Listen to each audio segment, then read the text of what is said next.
మత్తయి సువార్త 13వ అధ్యాయము. ఆ దినమందు యేసు ఇంట నుండి వెళ్లి సముద్ర తీరమున కూర్చుండెను. బహుజన సమూహములు తన యొద్దకు కూడి వచ్చినందున ఆయన దోణి ఎక్కి కూర్చుండెను. ఆ జనులందరూ దరిని నిలిచియుండగా ఆయన వారిని చూచి చాలా సంగతులను ఉపమాన రీతిగా చెప్పెను. ఎట్లనగా, ఇదిగో విత్తువాడు విత్తుటకు బయలు వెళ్ళెను. వాడు విత్తుచుండగా కొన్ని విత్తనములు త్రోవ ప్రక్కను పడెను. పక్షులు వచ్చి వాటిని మృంగివేసెను. కొన్ని చాలా మన్నులేని రాతి నేలను పడెను. అక్కడ మన్ను లోతుగా ఉండనందున అవి వెంటనే మొలిచెను గాని సూర్యుడు ఉదయించినప్పుడు అవి మాడి వేరులేనందున ఎండిపోయెను. కొన్ని ముండ్ల పొదలలో పడెను. ముండ్ల పొదలు ఎదిగి వాటిని అణిచివేసెను.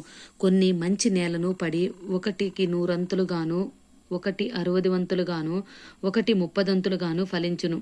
చెవులు గలవాడు వినుగాక అని చెప్పెను.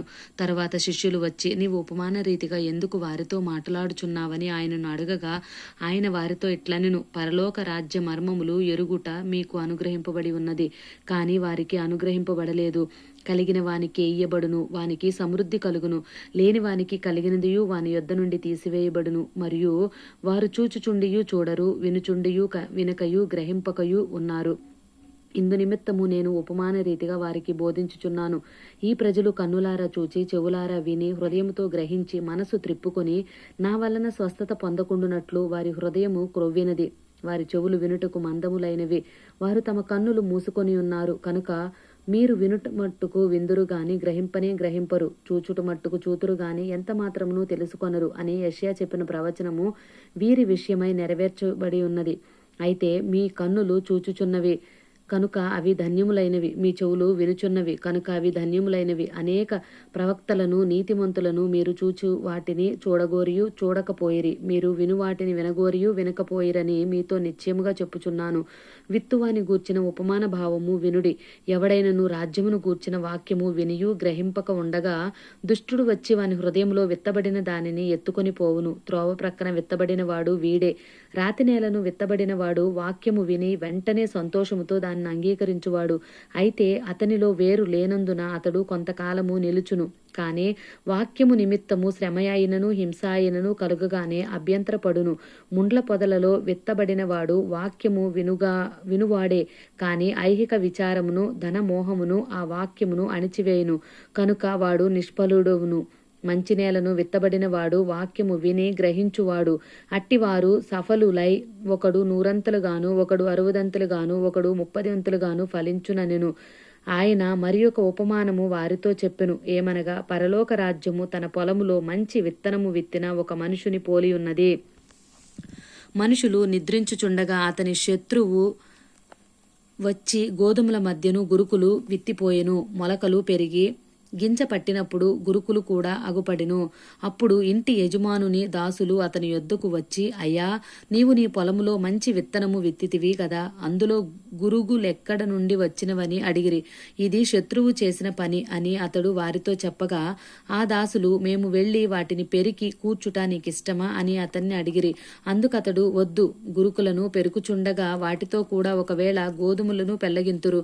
కోతకాలము వరకు రెంటిని కలిసి ఎదుగనీయుడి. కోతకాలమందు గురుకులను ముందుగా కూర్చి వాటిని కాల్చివేయుటకు కట్టలు కట్టి గోధుమలను నా కొట్టులో చేర్చి పెట్టుడని కోతగాండ్రతో చెప్పుదుననెను. ఆయన మరి ఒక ఉపమానం వారితో చెప్పెను. పరలోక రాజ్యము ఒకడు తీసుకుని తన పొలములో విత్తిన ఆవగింజను పోలియున్నది. అది విత్తనములన్నిటిలో చిన్నదే గాని పెరిగినప్పుడు కూర మొక్కలన్నిటిలో పెద్దదై ఆకాశ పక్షులు వచ్చి దాని కొమ్మల యందు నివసించునంత చెట్టు అగును. ఆయన మరి ఒక ఉపమానం వారితో చెప్పెను. పరలోక రాజ్యము ఒక స్త్రీ తీసుకొని పిండి అంతయు పులిసి పొంగు వరకు 3 కుంచముల పిండిలో దాచిపెట్టిన పుల్లని పిండిని పోలియున్నది. నేను నా నోరు తెరచి ఉపమాన రీతిగా బోధించెదను. లోకము పుట్టినది మొదలుకొని మరుగు చేయబడిన సంగతులను తెలియచెప్పెదను అని ప్రవక్త చెప్పిన మాట నెరవేరునట్లు యేసు ఈ సంగతులన్నిటినీ జనసమూహములకు ఉపమాన రీతిగా బోధించెను.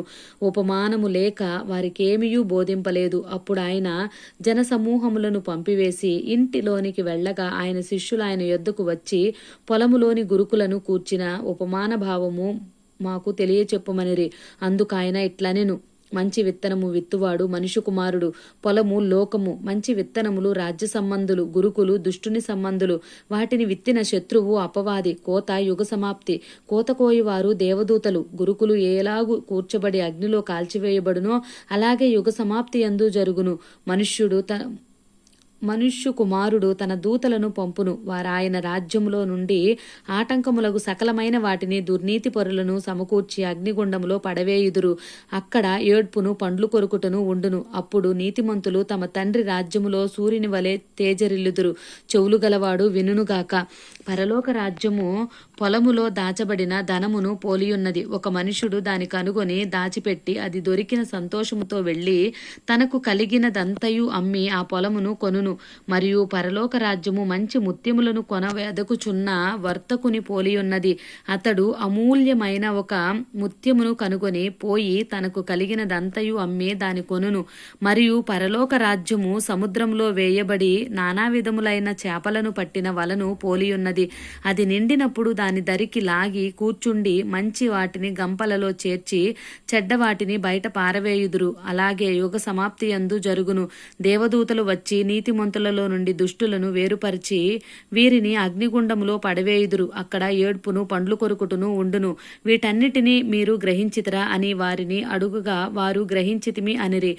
ఆయన అందువలన పరలోక రాజ్యములో శిష్యుడిగా చేరిన ప్రతి శాస్త్రియు తన ధననిధిలో నుండి కొత్త పదార్థములను పాత పదార్థములను వెలుపలికి తెచ్చి ఇంటి యజమానుని పోలియున్నాడని వారితో చెప్పెను. యేసు ఈ ఉపమానములను చెప్పి చాలించిన తర్వాత ఆయన అక్కడ నుండి వెళ్లి స్వదేశమునకు వచ్చి సమాజ మందిరములలో వారికి బోధించుచుండెను. అందువలన వారాశ్చర్యపడి ఈ జ్ఞానమును ఈ అద్భుతములను ఇతనికి ఎక్కడ నుండి వచ్చినవి? ఇతడు వడ్లవాని కుమారుడు కాడా? ఇతని తల్లి పేరు మరియ కాదా? యాకోబు యేసేపు సీమోను యూదావారయను వారు ఇతని సోదరులు కారా? ఇతని సోదరీమణులందరూ మనతోనే ఉన్నారు కారా? ఇతనికి ఈ కార్యములన్నీయు ఎక్కడి నుండి వచ్చనని చెప్పుకొని ఆయన విషయమై అభ్యంతరపడిరి. అయితే యేసు ప్రవక్త తన దేశములోను తన ఇంటను తప్ప మరి ఎక్కడనైనను గణహీనుడు కాడని వారితో చెప్పెను. వారి అవిశ్వాసమును బట్టి అక్కడ ఆయన అనేకమైన అద్భుతములు చేయలేదు. ఆమేన్.